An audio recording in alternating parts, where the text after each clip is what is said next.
Célibataire en repas de famille. Alors, si vous êtes célibataire et que vous avez des frères, des sœurs, que vous vous retrouvez avec des couples et que tout le monde est marié, ou en tout cas engagé dans des relations durables avec ou sans enfants, votre statut de célibataire ou de personne solo, en tout cas à cet événement, peut poser des questions et engendrer le fait que la famille va vous questionner de façon un petit peu trop aisée ou amicale.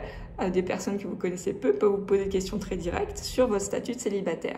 Donc dans cet article, j'ai voulu parler du célibataire dans ce genre de contexte. Si vous aimez ce genre de vidéo, n'hésitez pas, mettez un pouce, partagez cette vidéo, laissez un commentaire, ça me fera plaisir de vous lire. Si vous avez des sujets, des suggestions, n'hésitez pas aussi. Toutes les vidéos, vous pourrez les retrouver facilement en ayant des notifications, que ce soit sur l'amour ou sur le paradoxe des comportements humains. Donc abonnez-vous si vous voulez plus d'informations, n'hésitez pas, partagez, likez et abonnez-vous. Sur ce, je vais vous parler un peu plus du statut de célibataire dans ce genre de contexte qui sont les repas de famille. Donc souvent, on peut passer pour quelqu'un d'un peu asocial ou voilà, pourquoi on est célibataire, il y a un truc qui cloche. Or, c'est pas forcément le cas, mais ça fait partie des questions que pourront se poser les personnes qui sont en face de vous, surtout si elles sont mariées ou en couple depuis très longtemps. Donc il n'y a pas besoin de jouer les célibatantes ou en tout cas les désespérées de l'amour. C'est pas le but. Le but ici, ça va être de communiquer simplement et facilement sur son célibat, ou en tout cas de répondre aux questions et savoir comment on peut gérer cette curiosité des personnes de votre famille par rapport à notre statut de célibataire.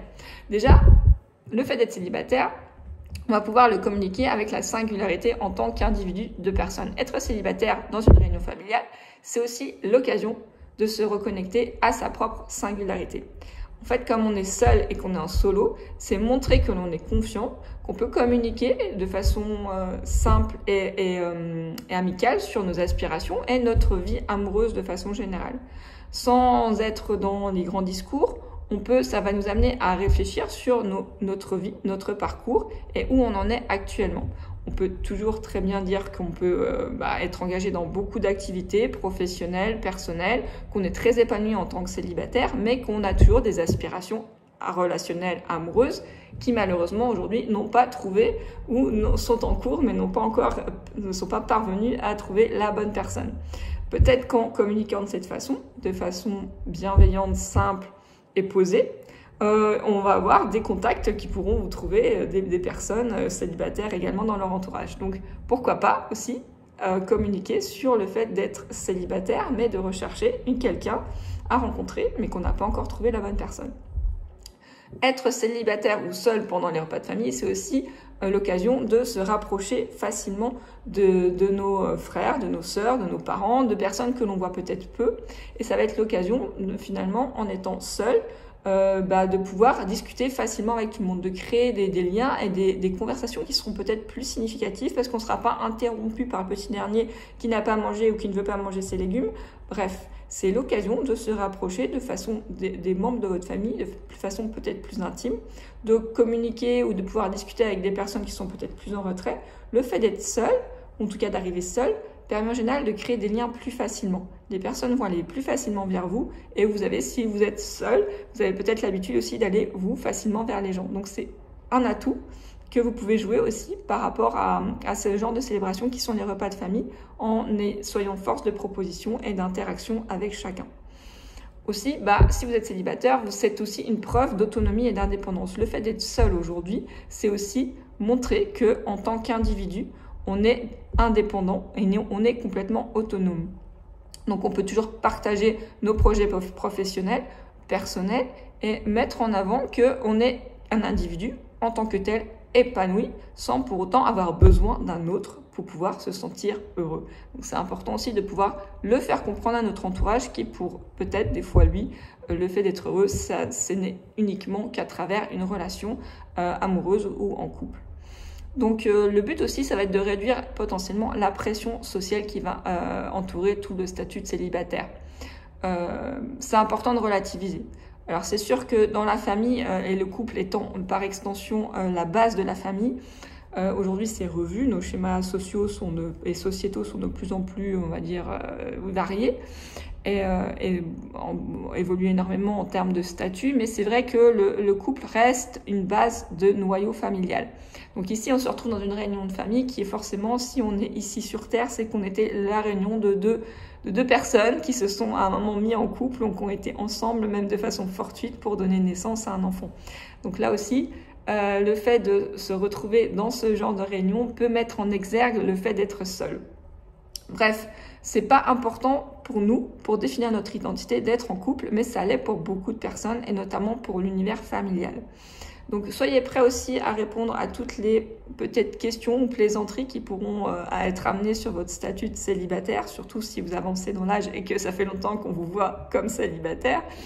Et puis, si vous avez l'habitude, peut-être que vous avez vous-même pas mal de réparties. Donc, essayez toujours de répondre avec humour, élégance.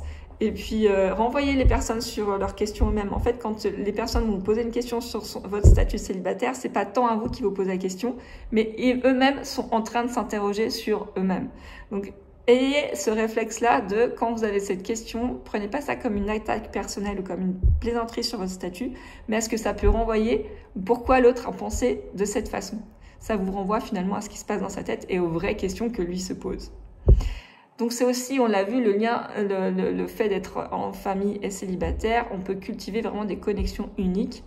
On peut prendre le temps de s'engager dans des conversations qui sont plus profondes et plus intimes avec les gens, car on est seul, non interrompu par d'autres personnes, mais aussi parce que le fait d'être seul, les personnes vont se sentir plus en confiance, et plus vous serez à l'aise aussi, plus ils seront en confiance, et peut-être plus vous allez pouvoir créer des liens profonds avec des personnes de votre famille.